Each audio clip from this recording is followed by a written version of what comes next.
Nosotros,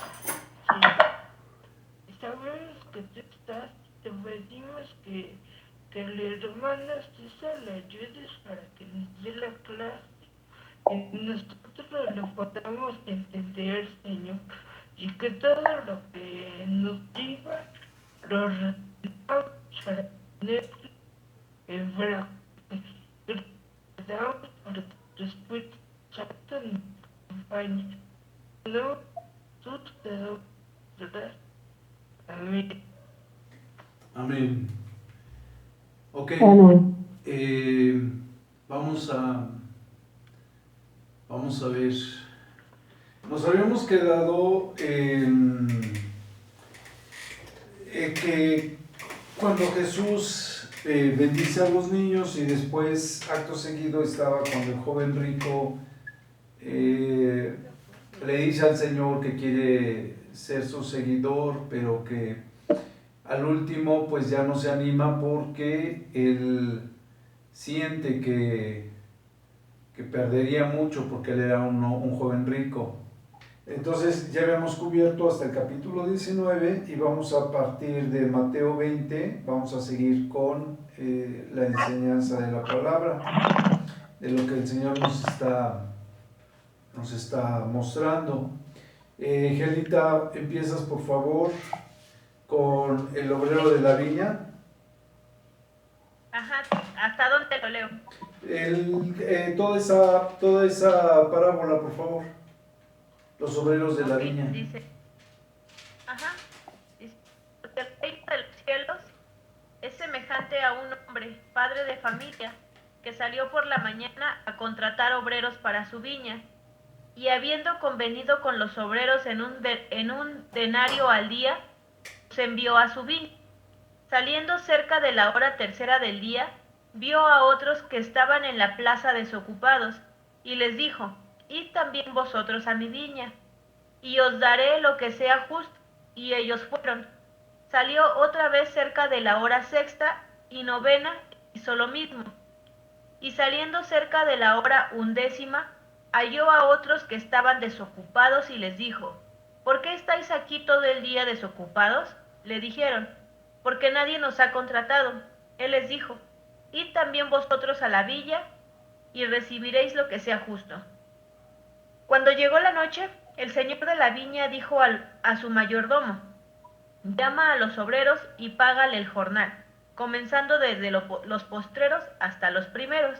Y al venir los que habían ido cerca de la hora undécima, recibieron cada uno un denario.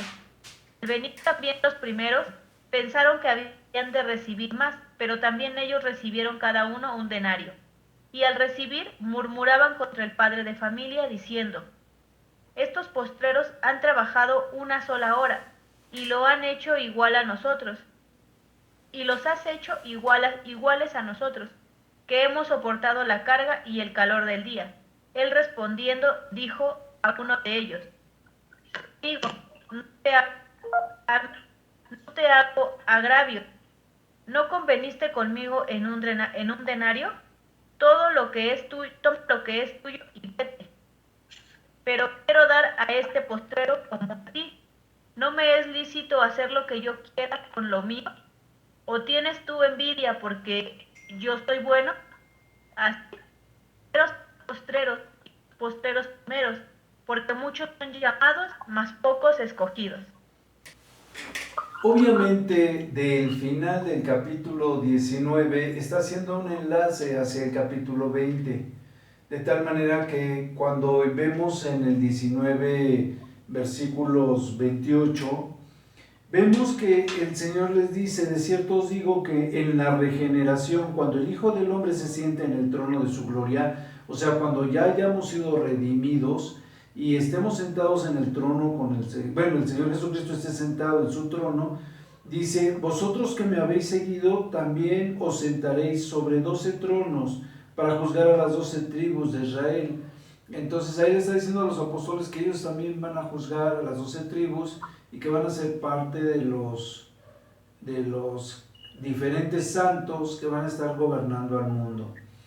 Entonces, Sin embargo, pues los 12, bueno, en este caso los 11 apóstoles tendrían sus tronos.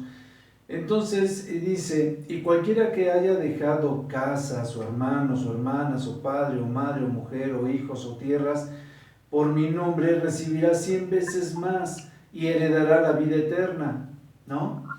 Entonces el Señor nos va a pagar con no solamente ahorita, nos va a pagar en el cielo, porque pues no todos van a recibir aquí en la tierra, pero también en el cielo vamos a tener las coronas de la vida y los tesoros del cielo. Y entonces dice que además de eso pues vamos a heredar la vida eterna, ¿no? Que es sobre todo yo creo que el principal aliciente sobre el cual estamos pensando siempre. Dice, pero muchos de los primeros van a ser los últimos y de los últimos van a ser de los primeros. Entonces, esto es precisamente con lo que él cierra para dar entrada precisamente a la parábola de los obreros y la viña, ¿no? O los obreros de la viña. Entonces, dice que dice en el 21, porque el reino de los cielos es semejante a un hombre, padre de familia, que salió por la mañana a contratar obreros para su viña. Entonces, se encuentra a los primeros obreros y les dice que les va a dar el salario de un día, ¿no? En este caso creo que les da un denario. Y luego sale a diferentes horas y al último les pregunta en el versículo 7, les dice a los últimos que encontró que habían estado todo el día en el sol pero que no habían trabajado, les dice, ¿por qué nadie los ha contratado? Y él les dijo, dice, porque nadie los había contratado, dice, él les dijo, y también vosotros a la viña y recibiréis lo que sea justo. Pero vemos que les da más de lo justo, más de lo que era el salario que deberían de recibir por esa jornada, que era el jornal que les pagaron, pues es lo que les da, ¿no? Perdón, decía hay un denario, pero es un jornal. Entonces, dice que al llegar la noche, él llama al mayordomo para que les reparta a cada quien y entonces a todos les da un jornal. Esto quiere decir que los que son llamados al Evangelio, ya sea que llegues de inmediato o seas como el ladrón que se arrepiente en la cruz, todos vamos a obtener la misma recompensa, ¿no? Sí, me expliqué, ¿verdad? Claro que aquellos que mueren por el Evangelio y cosas por el estilo son los que tienen la promesa de juzgar durante 1000 años la tierra. Entonces, a lo que voy es que no es que no haya, por ejemplo, también las coronas de la vida y demás, pero lo que sí es seguro es que te arrepientas de inmediato, te arrepientas después, independientemente del trabajo al que el Señor te haya llamado, lo que seguramente vas a obtener en este pago de este jornal va a ser la salvación y la vida eterna, ¿no? Entonces, más adelante, cuando empiezan a murmurar contra el padre de familia, él les dice algo muy cierto, les dice, bueno, contigo acordé lo que tenía yo pactado, que era la salvación, por decirlo. Dice, no me es lícito hacer con mi dinero lo que yo quiera, si a él le quiero dar, aunque entró al final, le quiero dar lo mismo que a ti, eso es ya parte de la misericordia, parte del amor y de la bondad del Señor, ¿no? Entonces, por eso le dice a él que les dice que, primero les dice que no los ha agraviado, y después les dice en el 14, creo, en el 15 dice, no me es lícito hacer lo que quiero con lo mío, o tienes tú envidia porque soy bueno, ¿no? Entonces le dice, pues, si yo soy bueno y quiero hacer algo bueno, si quiero ser bondadoso, yo sé que no les estoy pagando el trabajo, les estoy dando el trabajo más una limosna, ¿no? O una propina, o como quieran verlo. Y vuelve a repetir lo mismo en el versículo 16 al final, y vuelve a decir que los últimos, dice, así los primeros pueden ser los últimos en entrar al reino de los cielos, y los postreros pueden ser los primeros, ¿no? Y después termina diciendo que porque muchos son los llamados, pero pocos son los escogidos. Y posteriormente va a entrar a la parábola de los talentos, siguiendo con el mismo ejemplo, reforzando el ejemplo de a qué se está refiriendo, ¿no? Clarice, lees del 17 al 19, por favor. Nuevamente Jesús anuncia su muerte.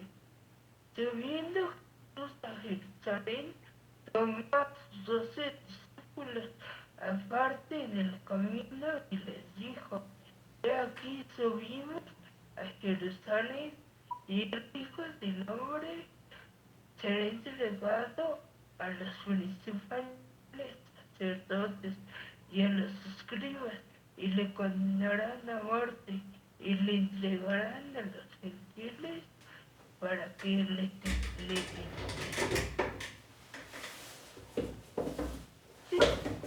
Ok.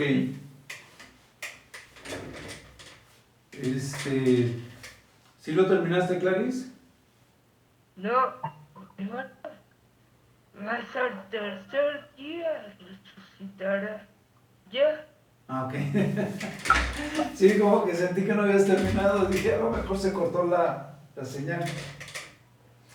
Ok, entonces, una vez que él les está enseñando sobre el tipo de recompensa que vamos a recibir en el cielo, lo que hace acto seguido es avisarles que el título dice nuevamente, porque ya les había avisado que él iba a padecer y que le era necesario morir y que resucitara al tercer día, y entonces nuevamente les anuncia de su muerte, ¿no? Así aparece en el título.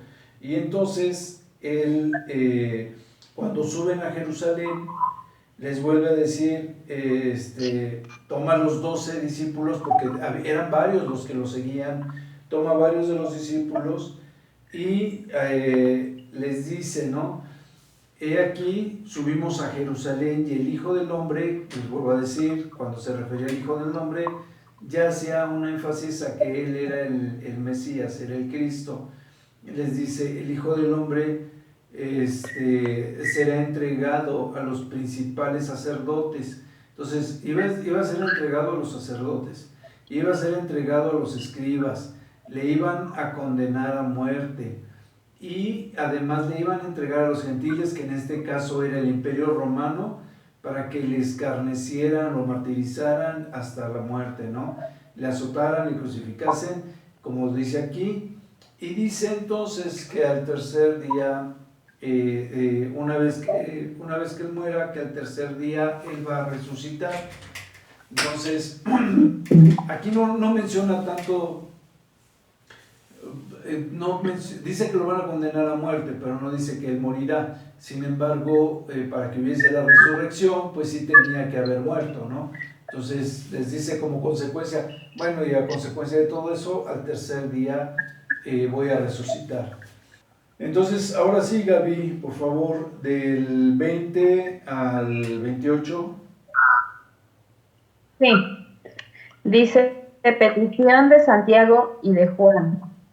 Entonces se le acercó la madre de los hijos de Zebedeo con sus hijos, postrándose ante él y pidiéndole algo. Él le dijo, ¿qué quieres? Ella le dijo, ordena que en tu reino se sienten estos dos hijos míos, el uno a tu derecha y el otro a tu izquierda. Entonces Jesús respondiendo dijo, ¿no sabéis lo que pedís? ¿Podéis beber del vaso que yo he de beber y ser bautizados con el bautismo con que yo soy bautizado? Y ellos le dijeron, podemos. Él les dijo, a la verdad, de mi vaso beberéis, y con el bautismo con que yo soy bautizado, seréis bautizados. Pero el sentaros a mi derecha y a mi izquierda no es mío darlo, sino a aquellos para quienes está preparado por mi Padre. Cuando los 10 oyeron esto, se enojaron contra los dos hermanos. Entonces Jesús llamándolos dijo: ¿sabéis que los gobernantes de las naciones se enseñorean de ellas, y los que son grandes ejercen sobre ellas potestad? Mas entre vosotros no será así, sino que el que quiera hacerse grande entre vosotros será vuestro servidor, y el que quiera ser el primero entre vosotros será vuestro siervo. Como el Hijo del Hombre vino para ser servido, sino para servir y para dar su vida en rescate por muchos. Los hijos de Zebedeo le piden, ¿no? Y que la madre es la que va y aboga por ellos, la que realmente hace la petición al Señor Jesucristo. Y entonces le dice, se supone que está hablando con ella, pero también con ellos a los lados, porque cuando Él les dice, no sabéis lo que pedís, dice, pedís beber del vaso que yo he de beber, ¿no? Y después les dice, y ser bautizados con el bautismo con que yo soy bautizado. Y les dice, pedís, le dice, podéis beber del vaso y ser bautizados con el bautismo que soy bautizado. Y entonces los dos son los que le contestan a Jesús que sí pueden. Entonces el Señor Jesús les dice que realmente sí van a beber del vaso, y cuando se refiere a este vaso se refiere al Evangelio, a llevar el Evangelio, el sacrificio del Evangelio, el padecer y demás. Ese es el vaso, según mi interpretación, de lo que va a padecer el Señor Jesucristo, y que pues a la larga Él les dice, y ustedes van a poder cumplir con este mismo sacrificio, van a padecer también. Y ellos le dicen, sí podemos, pero no sabían de lo que hablaban. Y a fin de cuentas Él también les dice, y creen que pueden ser bautizados con el bautismo con que yo fui bautizado. Y cuando ellos le dicen a esta segunda pregunta que también pueden, tampoco tenían la relación de la unción del Espíritu. El Señor Jesucristo, lo sabemos, cuando es bautizado por agua, baja el Espíritu en ese bautismo. Y también dice la palabra que si nosotros somos bautizados por el Espíritu por el cual fue bautizado el Señor Jesucristo, que también nosotros vamos a poder resucitar en el día de su venida, ¿no? Entonces, ciertamente el Señor les dice lo mismo, pues también del bautismo tienen razón, sí van a tener el bautismo del Espíritu, ¿no? Pero aún así todavía no lo tenían, no podían y no habían padecido el Evangelio, y entonces al menos no en la medida de lo que les faltaba, y entonces les dice, pues ciertamente sí lo van a padecer, pero les dice, ¿quién va a estar a mi derecha o a la izquierda? Solamente el Padre lo tiene definido, y ya está determinado aquellos dos que van a estar a mis lados, ¿no? A mis lados, sí, a sus dos lados. Entonces, así es como el Señor Jesucristo les dice, que además pues no saben de lo que están hablando, porque les dice que en el 25 les dice que saben que los gobernantes y naciones se enseñorean de ellas, y los que son grandes ejercen sobre de ellas una potestad, un poder, son la autoridad, y como autoridad pues son servidos, no van a servir. Dice, mas entre vosotros no será de esa manera, sino que el que quiera ser grande entre vosotros, pues tendrá que será vuestro servidor, o sea, tendrá que ser el siervo. El que quiera ser el mayor tendrá que servir a los demás, no al revés. Y entonces dice, y el que quiera ser primero entre vosotros será vuestro siervo, ¿no? Y después les vuelve a decir, como el Hijo del Hombre no vino para ser servido, sino para servir y para dar su vida en rescate por muchos. Entonces, eso es lo que está diciendo el Señor Jesucristo. O sea, no nada más es servir, y como ejemplo, pues yo estoy vengo a servir y vengo a servir hasta la muerte, vengo a poner mi vida para que muchos puedan ser salvos, ¿no? Él vino en la Santa Cena cuando hacemos cuando hacemos la cena del pan, o en la cena, que dicen que no dice que sea Santa Cena, bueno, en la cena del Señor, cuando hacemos la comida del pan, se supone que es el cuerpo de Cristo, el cual reencarnó en primer lugar, luego se sujetó a obediencia y fue obediente hasta la muerte y muerte de cruz, ¿no? Entonces ese proceso de obediencia, ese sacrificio y ese entregarse es precisamente parte del sacrificio de Cristo, por lo mismo, ¿no? En la representación de la cena. Y es lo mismo que está diciendo aquí, que entonces Él viene a servir, y viene a servir hasta la muerte, viene a hacerse obediente hasta la muerte, ¿no? ¿Y por qué? Porque no habría otra manera. Si el Señor hubiese fallado en cualquier cosa, no hubiese podido haber dado su vida por el rescate de los demás. Vamos a leer, voy a leer los dos ciegos reciben la vista. Dice: al salir ellos de Jericó, les seguía una gran multitud, y dos ciegos que estaban sentados junto al camino, cuando oyeron que Jesús pasaba, clamaron diciendo: Señor, Hijo de David, ten misericordia de nosotros. Y la gente les reprendió para que callasen. Pero ellos clamaban más, diciendo: Señor, Hijo de David, ten misericordia de nosotros.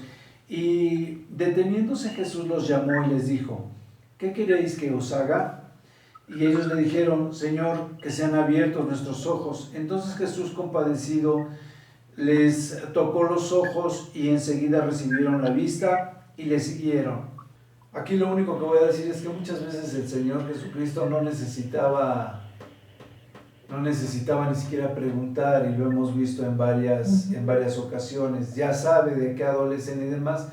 Yo creo que el declarar era parte de hacer pública la fe de las personas, y por eso el Señor los cuestionaba, para que fuera evidente que el Señor los estaba sanando y por qué, ¿no?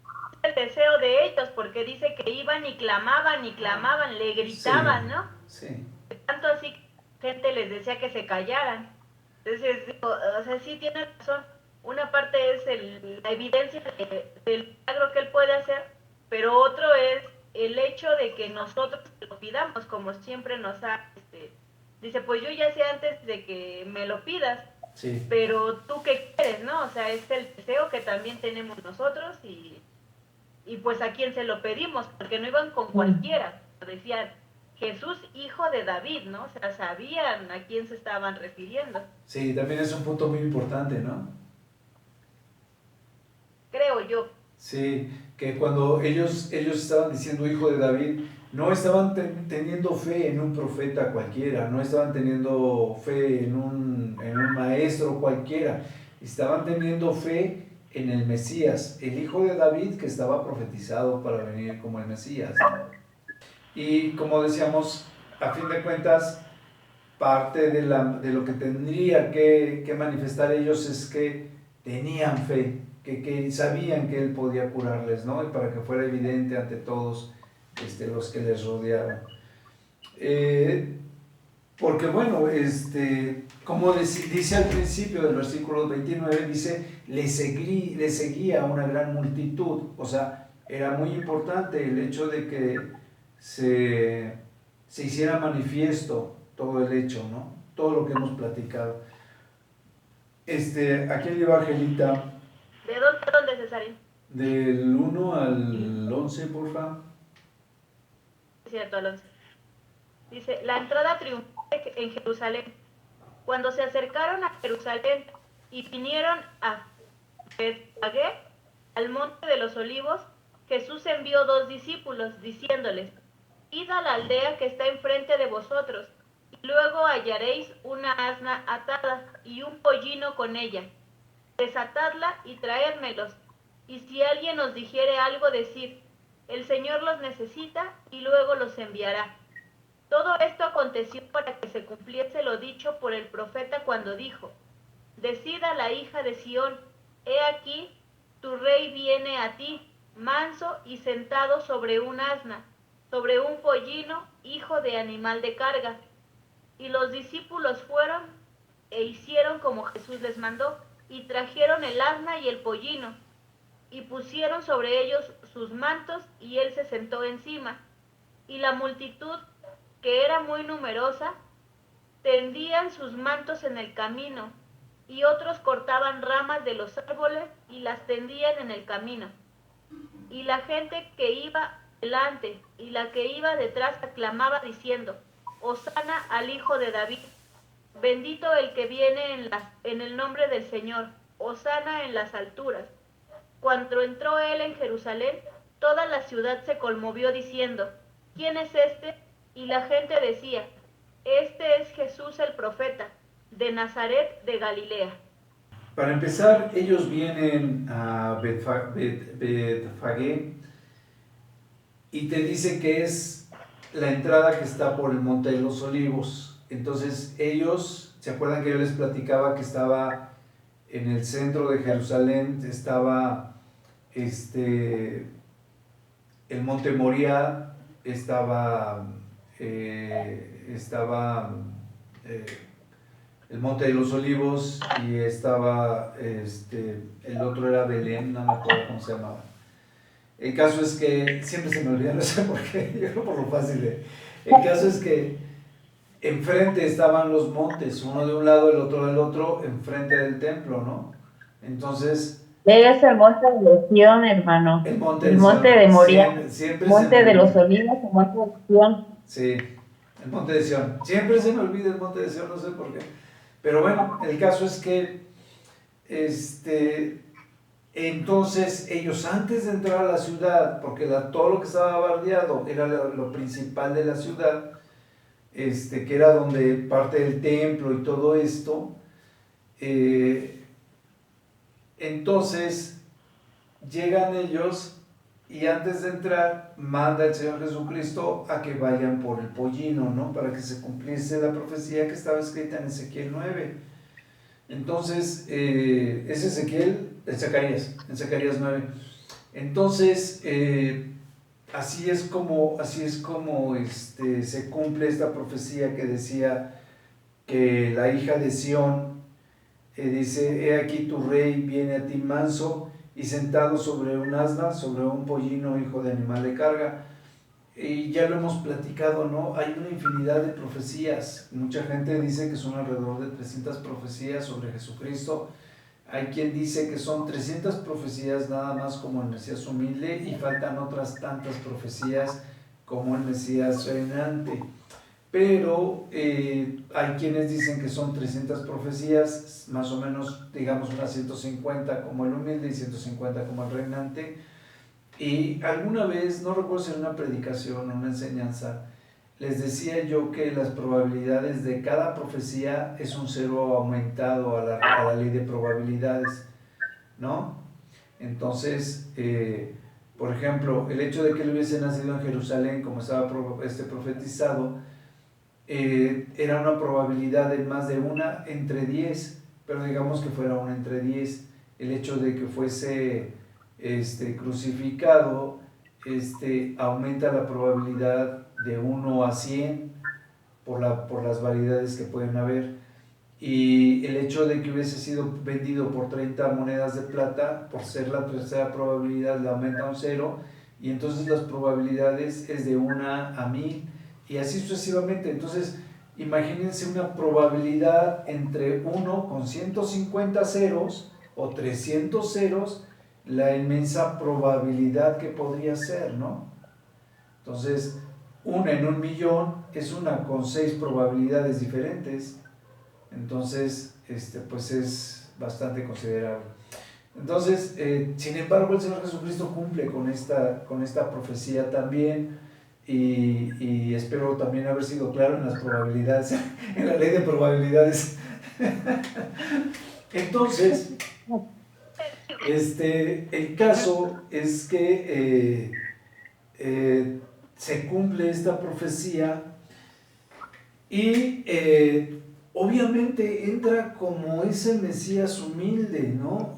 Yo creo que todavía hasta el momento los apóstoles todavía no estaban claros, porque vemos que hasta Mateo 24 les dice que qué onda, que cómo va a ser la venida las señales de su segunda venida.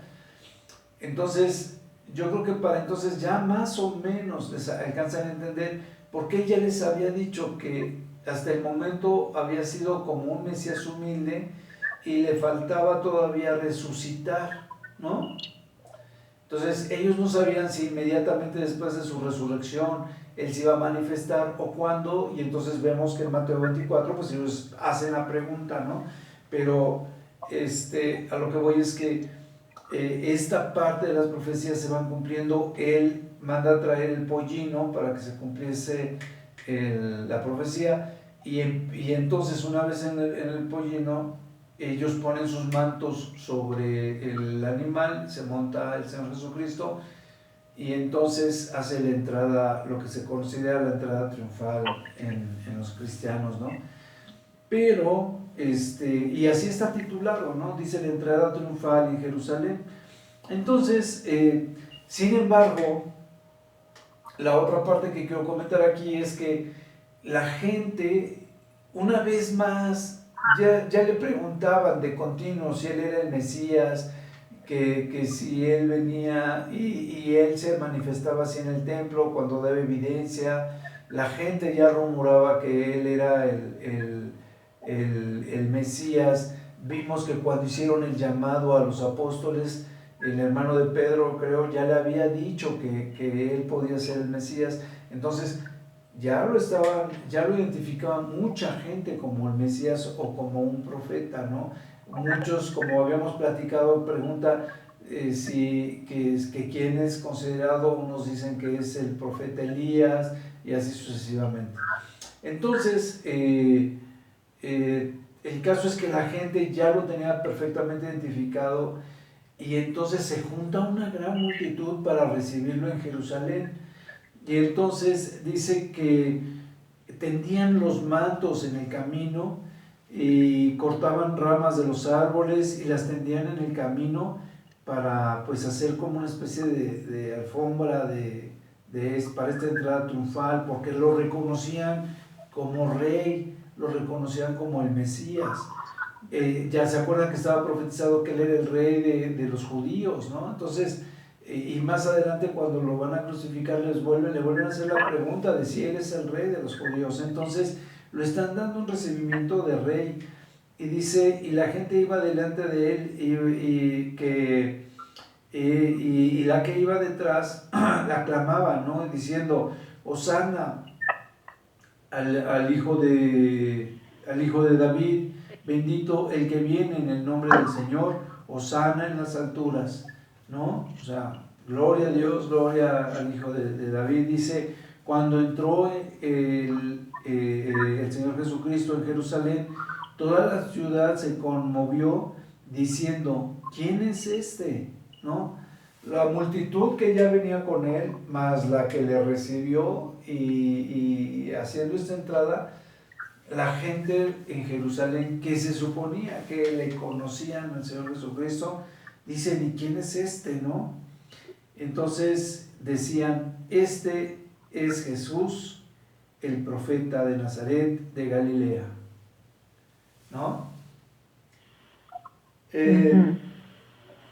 La gente podía decir que él era el profeta, pero bueno, volvemos a lo mismo.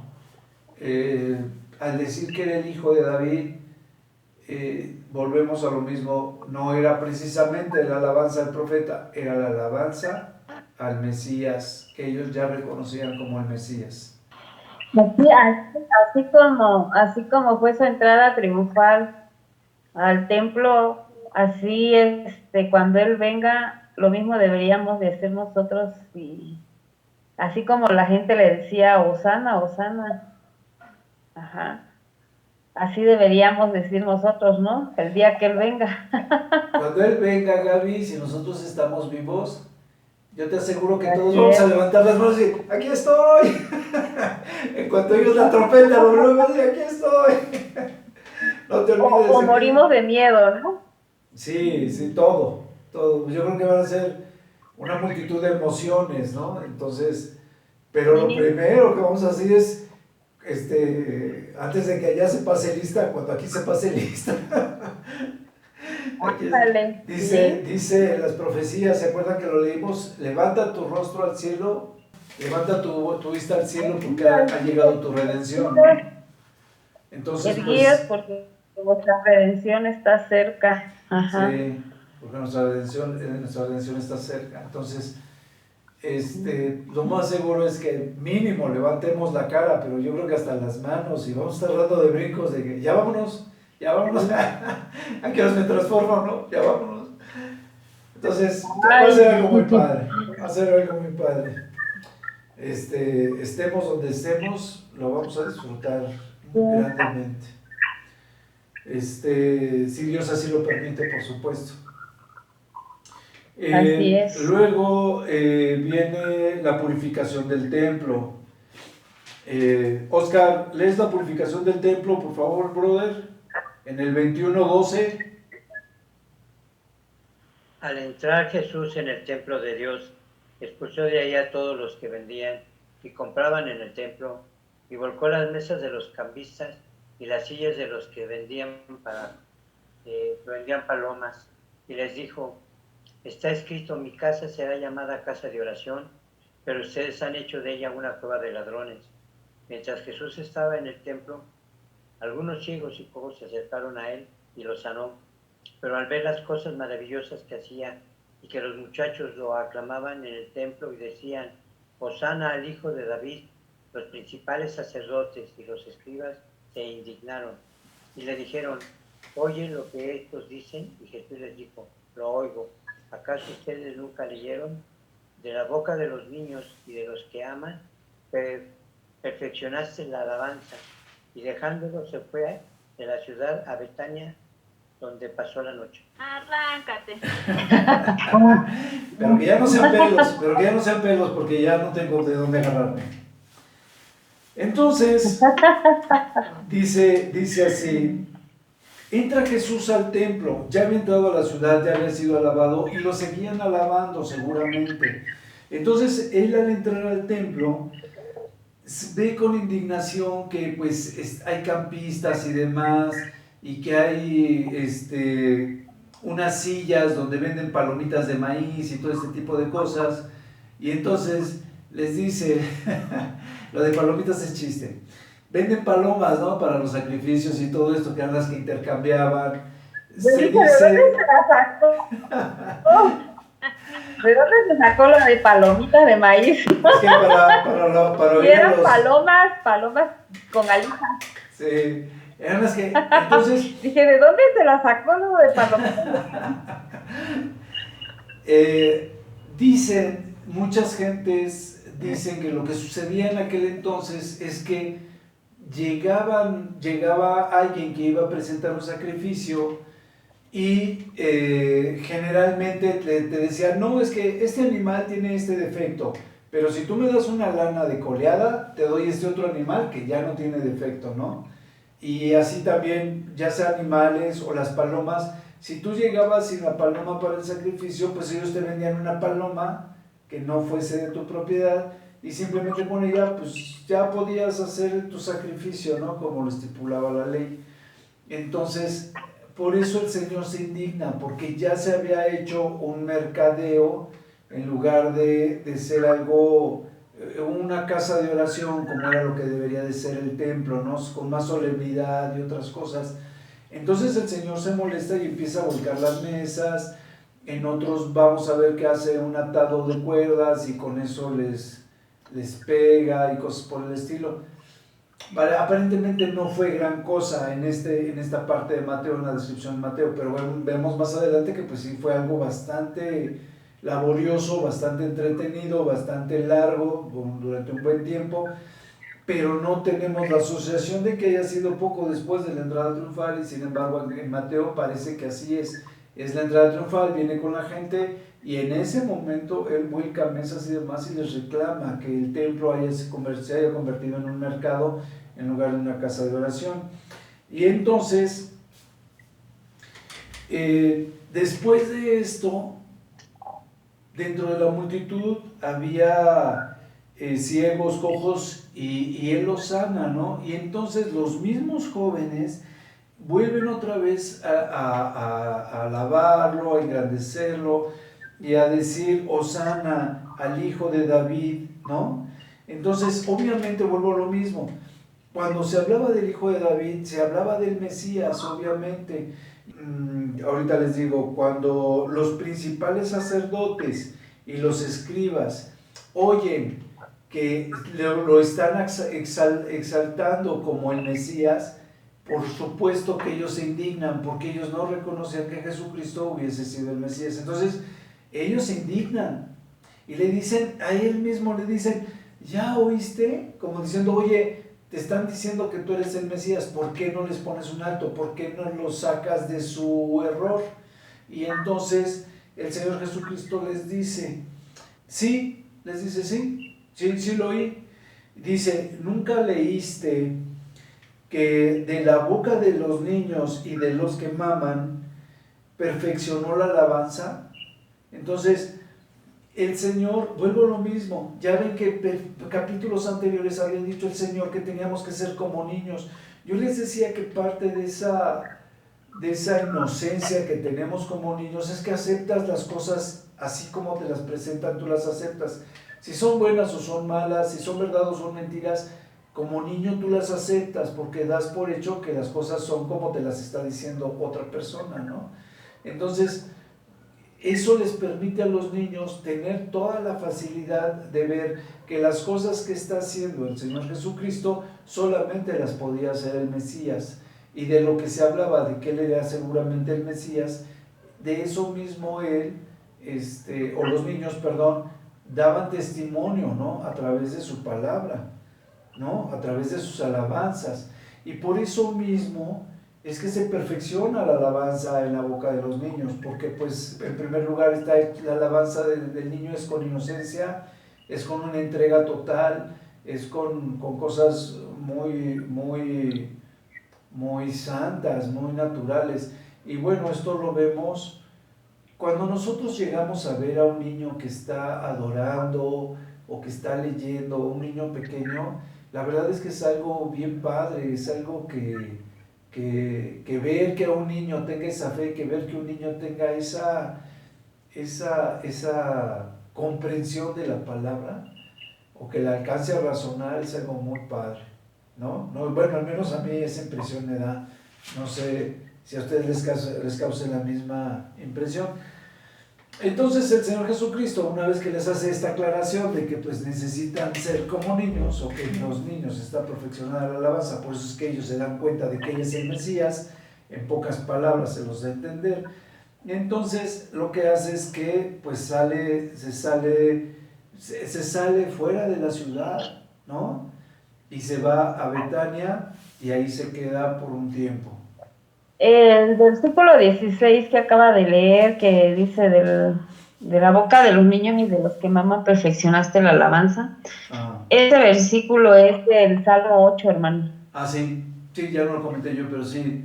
Y es lo mismo que yo les decía, ¿no?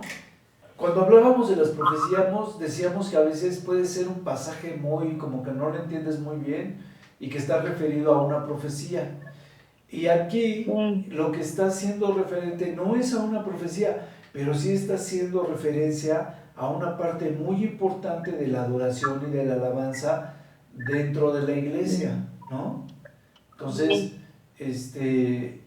y eso es parte de lo que él venía diciendo en párrafos anteriores, donde decía que si no éramos como niños, que teníamos que morir y nacer de nuevo, y todo eso, que el que no naciese de nuevo no podía ser salvo, y todo eso está íntimamente relacionado, y en el Salmo 8 precisamente es una relación a esto mismo, ¿no?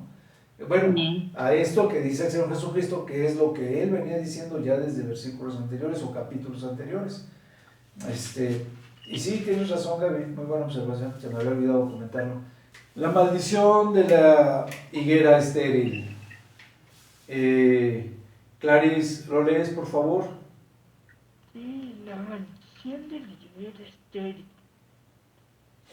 Por la mañana, volviendo a la ciudad, tuvo hambre, y viendo una higuera cerca del camino, vino a ella, y no halló nada en ella, sino hojas solamente, y le dijo: nunca jamás conozco de ti fruto.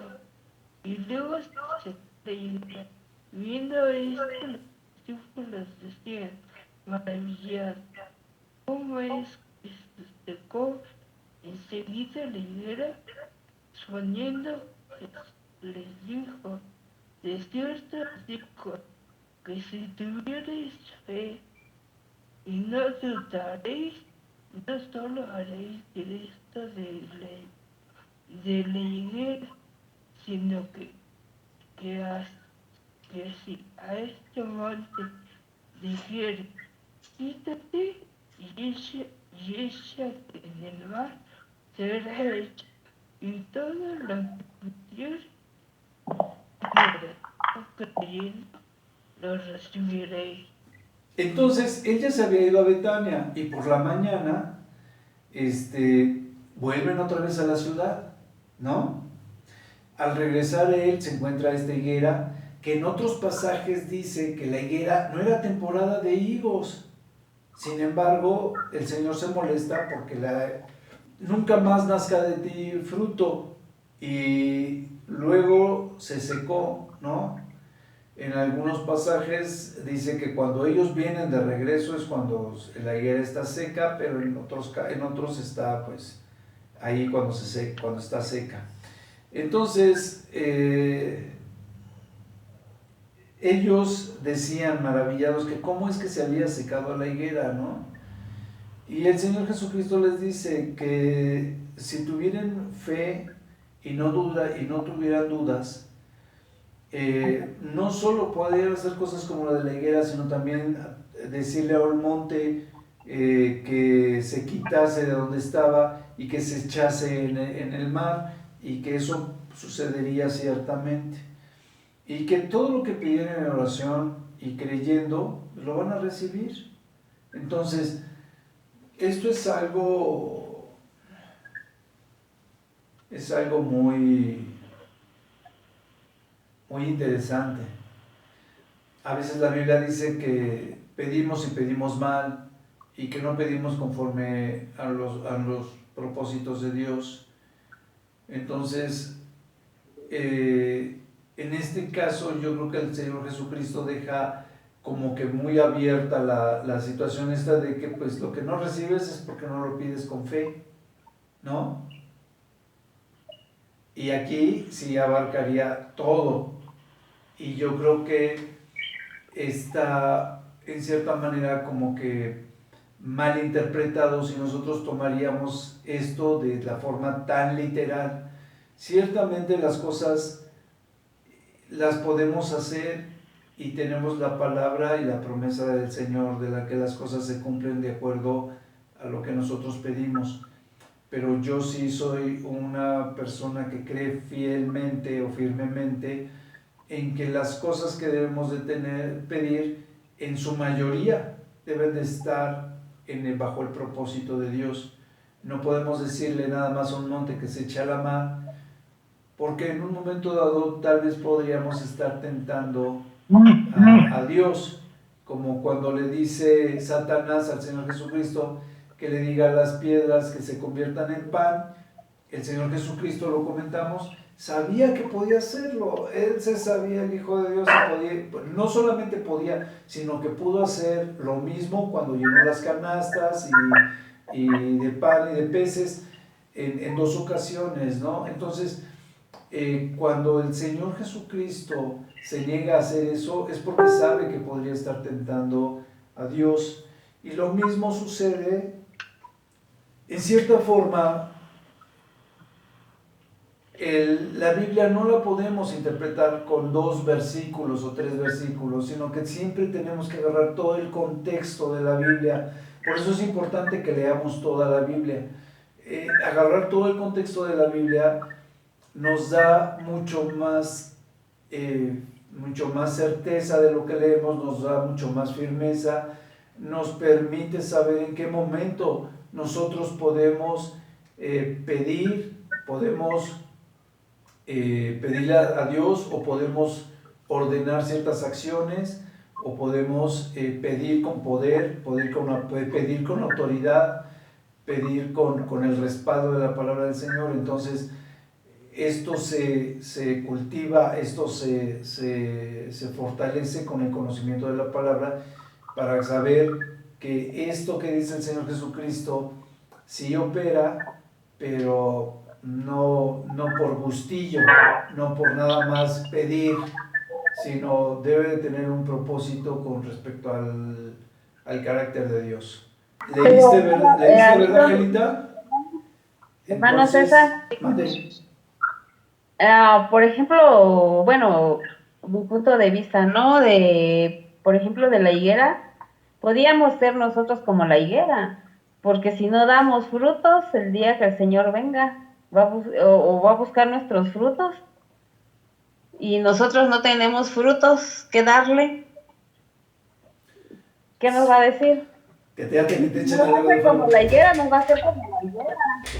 Sí, Va a ser como la higuera, pero a nosotros nos va a hacer al fuego, sí. al Más infierno, adelante, ¿no? No vamos a tener frutos. más adelante viene precisamente ese ejemplo, ¿no? Y tal vez esto Porque sea no vamos a tener precisamente, frutos. vienen las parábolas de los labradores malvados, y la de los dos hijos, y viene la de los talentos. Entonces, eso lo vamos a ver, o sea, y precisamente yo creo que aquí el Señor Jesucristo como que toma parte de ese ejemplo para seguir adelante.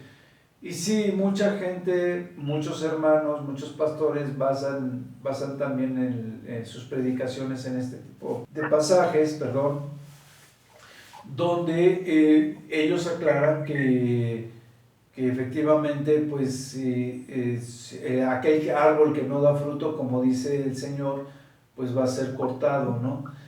Entonces, el caso es que también es muy difícil que una persona que tiene la fe y tiene el conocimiento no tenga fruto, porque el fruto no nada más es el evangelio dado a otras personas y que éstas acepten o que no acepten, ya es cuestión de ellas, sino es las acciones en general, las obras buenas, ver por la gente necesitada, ver de qué manera puedes ayudar, lo que acabábamos de ver de qué manera sirves a los hermanos, ver,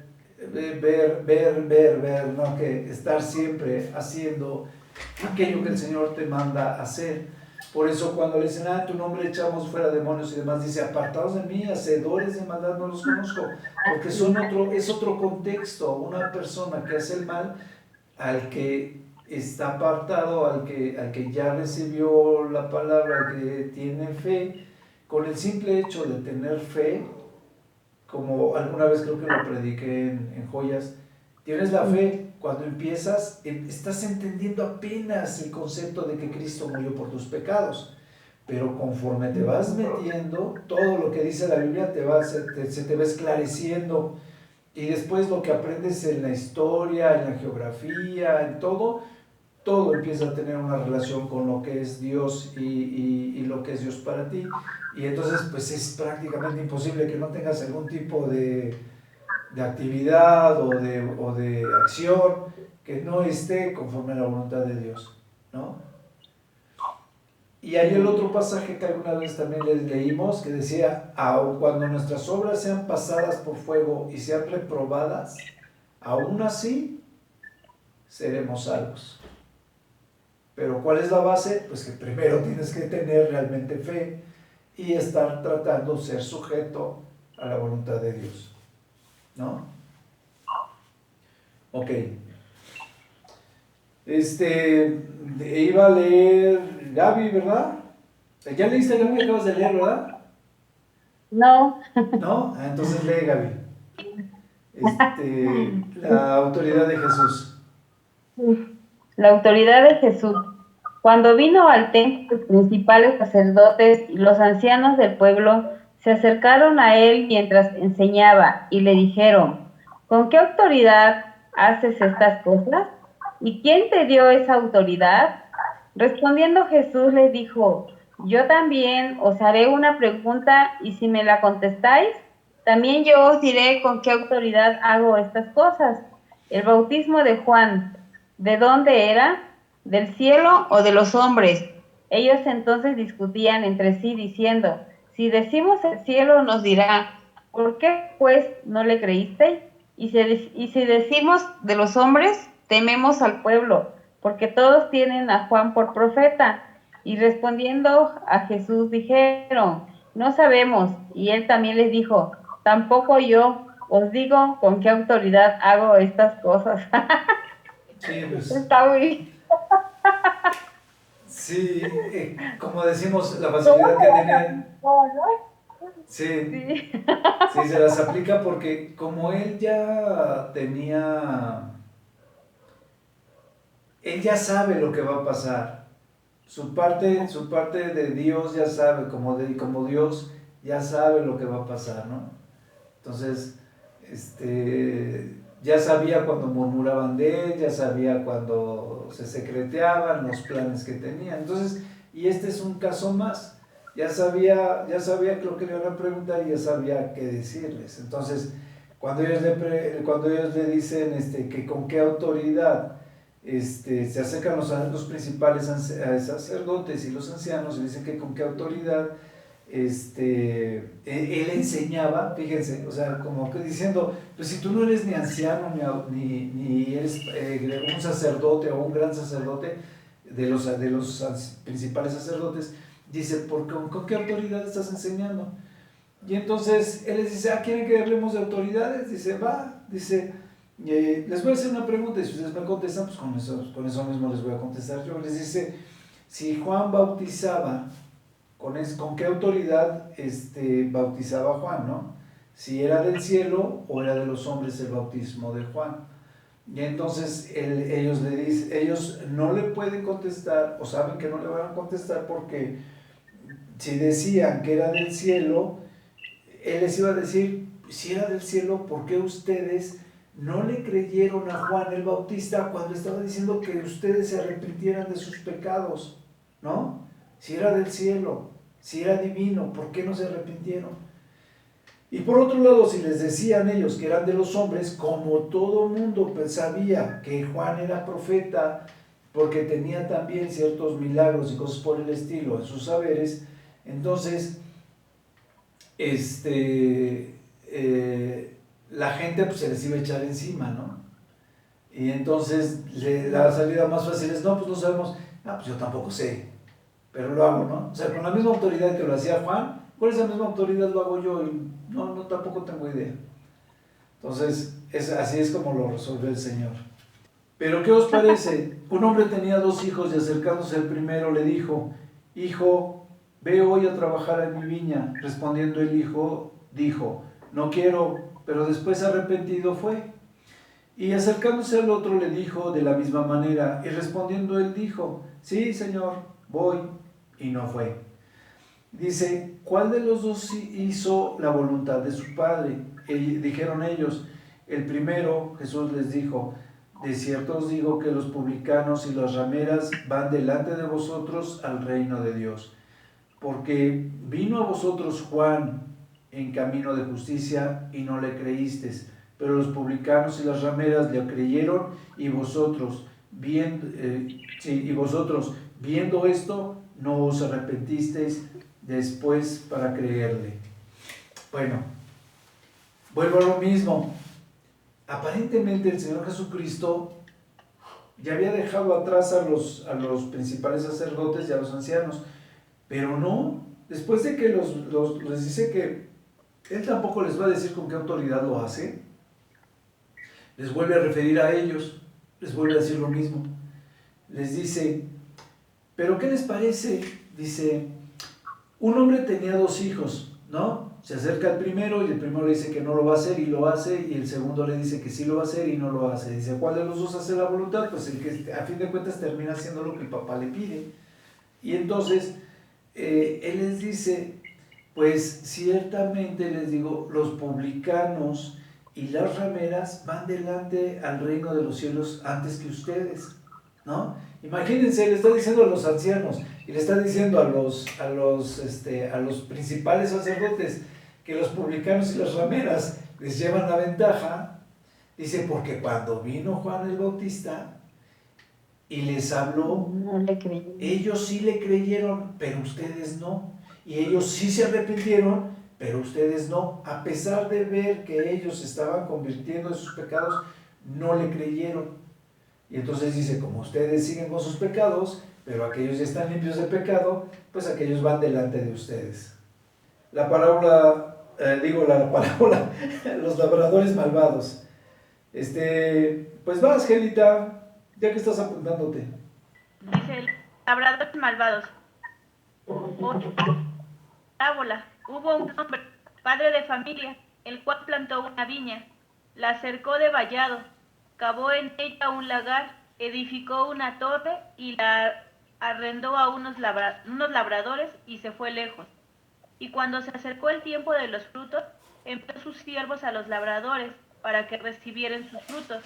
Mas los labradores, tomando a los siervos, a uno golpearon, a otro mataron y a otro apedrearon. Envió de nuevo otros siervos, más que los primeros, e hicieron con ellos de la misma manera. Finalmente les envió su hijo, diciendo, tendrán respeto a mi hijo. Mas los labradores, cuando vieron al hijo, dijeron entre sí, este es el heredero, venid, matémoslo y apoderémonos de su heredad. Y tomándole le echaron fuera de la viña y le mataron. Cuando venga pues el señor de la viña, ¿qué hará a aquellos labradores? Le dijeron, a los malos destruirá sin misericordia, y arrendará su viña a otros labradores que le paguen el fruto a su tiempo. Jesús les dijo, ¿nunca leíste en las Escrituras? La piedra que desecharon los edificadores ha venido a ser cabeza del ángulo. El Señor ha hecho esto, y es cosa maravillosa a nuestros ojos. Por tanto os digo, que el reino de Dios será quitado de vosotros y será dado a gente que produzca los frutos de él. Y el que cayere sobre esta piedra será quebrantado, y sobre quien ella cayere le desmenuzará. Y oyendo sus parábolas los principales sacerdotes y los fariseos entendieron que hablaba de ellos, pero al buscar cómo echarle mano, temían al pueblo porque éste le tenía por profeta. Pues cómo no, si les habló bien fuerte. Sí. Las dos partes anteriores les había echado, pero pues como no terminaba todavía, les volvió a echar otro cacho encima, otro Con leño, todos. otro leño, ¿no? Con todos. Entonces, es muy fácil la parábola. Les dice que era un hombre padre de familia, el cual planta una viña y manda a los labradores, ¿no? Y se va lejos y después envió a sus siervos. Entonces, se supone que a los siervos que él está haciendo referencia son a los profetas que durante generaciones los judíos estuvieron maltratando y matando y demás, ¿no? Entonces dice, y en otras partes lo vimos, donde les decían, les envié los profetas y no los oyeron, etcétera, etcétera. Entonces, dice la parábola, les envía primero a los siervos y los matan, los maltratan y demás, los apedrean, y después dice que envía al hijo pensando que al hijo sí le van a hacer caso, pero los labradores, que quién sabe en qué tenían puesta la cabeza y los pies, dicen, no, pues matémosle, y si lo matamos nos vamos a quedar con todo. O sea, se me hace muy loco. Entonces, sin embargo, está dando un ejemplo de cómo la gente judía, a pesar de tener las señales y a pesar de tener los avisos y a pesar de tener al hijo, de todas maneras también lo matan, ¿no? Y entonces es por eso que les dice que qué creen que van a hacer, que qué va a hacer el Padre cuando los vaya a Él a poner justicia. No, pues dicen, los va a destruir sin ninguna misericordia. Y efectivamente, ¿no? Y así es lo que va a suceder. Entonces, ¿qué es lo que pasa? Que entonces Él les dice, bueno, pues entonces parece que ustedes nunca han oído de las Escrituras que la piedra que desecharon los edificadores ha venido a ser la cabeza del ángulo, la piedra angular. Entonces es lo mismo que le está diciendo. Dice, pues este hijo o este Cristo que están desechando los edificadores es la piedra angular. Fíjense, es un tema que venía desde cuando los jóvenes están alabándole y diciendo sanas al hijo de David y demás. Desde ahí se arranca toda esta discusión. Y ahorita les está diciendo, pues precisamente la piedra que desecharon los edificadores ha venido a ser la piedra angular, ¿no? Y entonces dice, el Señor ha hecho esto, les está diciendo, en este momento se está cumpliendo esto, yo soy la piedra angular. Dice, y es cosa maravillosa a nuestros ojos.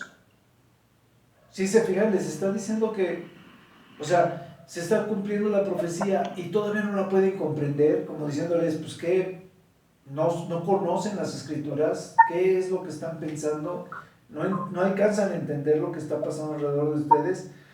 Y entonces, porque aparentemente, como decía él, les dice cosas para que oyendo no entiendan y para que viendo no vean, entonces les vuelve a reafirmar algo muy importante, que son de los principales versículos de esta parte, que es lo más bonito, son los dos siguientes versículos. Dice, por tanto os digo que el reino de Dios será quitado de vosotros, o sea, de los que tenían el sacerdocio, y será dado a gente que produzca los frutos de él.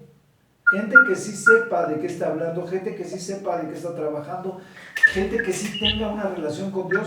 A ellos, que en ese momento iban a ser los gentiles o la iglesia, es a los que sí se les va a dar este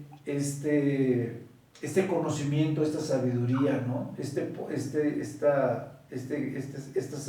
sabiduría.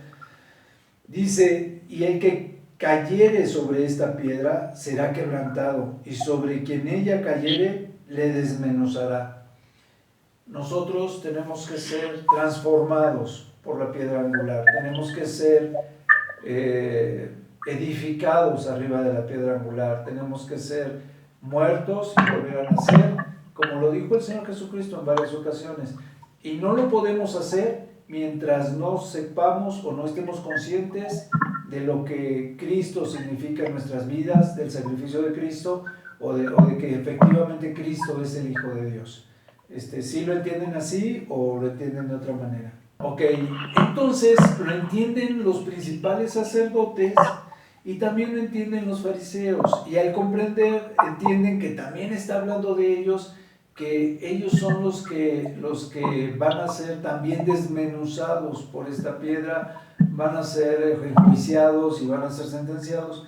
Y dice, entonces ellos empiezan a tratar de ver cómo echarle mano, pero no lo hacían porque ya la gente, vuelvo a lo mismo, no solamente lo consideraban profeta, ya sabían que él era el Mesías, que era el Hijo de Dios, y que era precisamente parte de la discusión que venía desde atrás, de que lo estaban alabando como si fuese el Mesías, ¿no? Y de ahí su indignación de estos sacerdotes.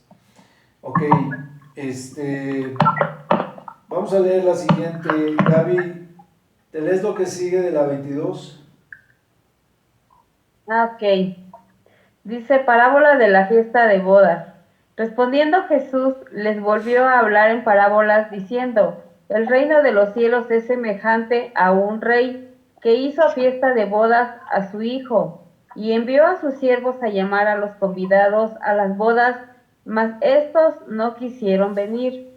Volvió a enviar otros siervos, diciendo, decid a los convidados, he aquí he preparado mi comida, mis toros y animales engordados.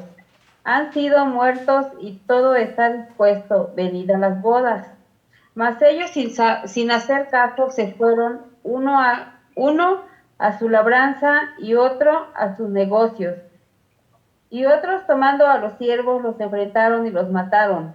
Al oírlos el rey se enojó y enviando sus ejércitos destruyó a aquellos homicidas y quemó su ciudad. Entonces dijo a sus siervos: las bodas a la verdad están preparadas, mas los que fueron convidados no eran dignos. Id pues a las salidas de los caminos y llamad a las bodas a cuanto halléis. Y saliendo los siervos por los caminos, juntaron a todos los que hallaron juntamente, malos y buenos, y las bodas fueron llenas de convidados, y entró el rey para ver a los convidados, y vio allí a un hombre que no estaba vestido de boda, y le dijo: amigo, ¿cómo entraste aquí sin estar vestido de boda? Mas él enmudeció. Entonces el rey dijo a los que servían: atarle de pies y manos y echarle en las tinieblas de afuera. Allí será el lloro y el crujir de dientes, porque muchos son llamados y pocos escogidos. Ok. Esta también está muy fácil de interpretar. Ya lo sabemos. Empieza el Señor Jesucristo diciéndoles, porque para esto, a pesar de que ya estaban viendo cómo aprenderlo, qué hacerle, el Señor Jesucristo ya lo sabía, pero dice, pues todavía les voy a echar más leña al fuego. Entonces dice, y les da otra parábola, ¿no? Antes de despedirlos, ¿no? Antes de despedirse. Y entonces les da esta parábola de las fiestas de las bodas.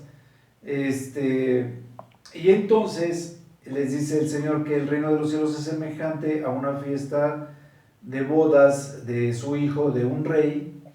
Y entonces él empieza a invitar a sus conocidos y demás, que se suponía que eran los que más conocían de él, con los que más relación tenía y demás, pero nadie va, ¿no?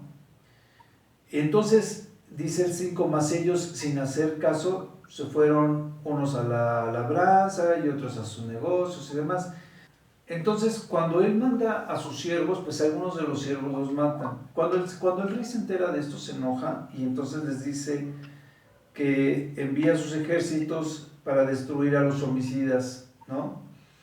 Y entonces, él les dice a los siervos que, como las bodas están preparadas, que fueran y que convidaran a los dice, mas los que fueron convidados no eran dignos. Id pues a la salida de los caminos y llamad a las bodas a cuanto halléis. A quien fuera que los llamaran para que fueran a las bodas. Entonces van los siervos y juntan a todos los que hayan y los invitan como convidados a las bodas. Cuando entra el rey para ver a los convidados, ve a uno que no está vestido de boda. ¿Se acuerdan que pues se supone que nosotros vamos a ser vestidos cuando estemos en la presencia del Señor, de vestiduras blancas y todo eso? Entonces yo aquí creo que está refiriéndose a eso, ¿no? Había alguien que no estaba con las vestiduras blancas, en este caso no estaba con los vestidos de bodas, lo que quiere decir que él no era santo, no se había preparado, no había tenido ni siquiera el cuidado de prepararse para presentarse a las bodas, ¿no? ¿Qué es lo que está diciendo el Señor? O sea, aunque nosotros somos convidados por falta o sea, somos añadidos o como quieran verlo, si nosotros descuidamos la salvación, si nosotros no tenemos cuidado de esta invitación que tenemos, lo que decíamos hace rato de hacer el bien, enseñar bien las cosas, enseñar bien la doctrina y demás, si nosotros no tenemos cuidado de ese tipo de cosas, pues obviamente no tenemos esas vestiduras blancas, no estamos vestidos para las bodas. Y el Señor o este rey, cuando ve que no está vestido para las bodas, le pregunta, ¿cómo entraste aquí? ¿No? Dice, ¿cómo entraste aquí sin estar vestido de boda? Claro que el que está vestido de bodas pues se enmudece y no sabe qué decirle, y entonces el rey les dice a los que estaban sirviendo, les dice que lo aten de pies y de manos y que lo echen a las tinieblas de afuera, donde va a ser el lloro y el crujir de dientes, ¿no? Entonces, lo que él cierra con esta parábola, hasta ahí yo creo que está bastante claro. Lo que él cierra con esta parábola es, se voltea o sea, obviamente los ancianos, los fariseos y todos los que estaban ahí, que les estaba cayendo el saco, los grandes, los sacerdotes, todos los que estaban entendiendo que se estaba refiriendo a ellos y que iba una tras de otra refiriéndose a ellos, ahí ellos se están dando cuenta de que les está diciendo que ellos desde el principio son desechados por haber no haber prestado atención o no haber aceptado la invitación, y que posteriormente los que entran, aunque ellos se llegan a colar o aunque se cuele alguien que no lleve las vestiduras blancas, tampoco va a ser aceptado en el reino, ¿no? Entonces, como que volviéndoles a hacer referencia a que aun si ellos pudieran considerar que están entrando dentro del otro grupo, si no tienen vestiduras de boda, si no están vestidos de blanco, no van a poder ser aceptados de todas maneras y van a ser arrojados al lago de fuego. Y entonces les cierra diciéndoles, porque pues muchos son los llamados, pero son muy pocos los escogidos, ¿no?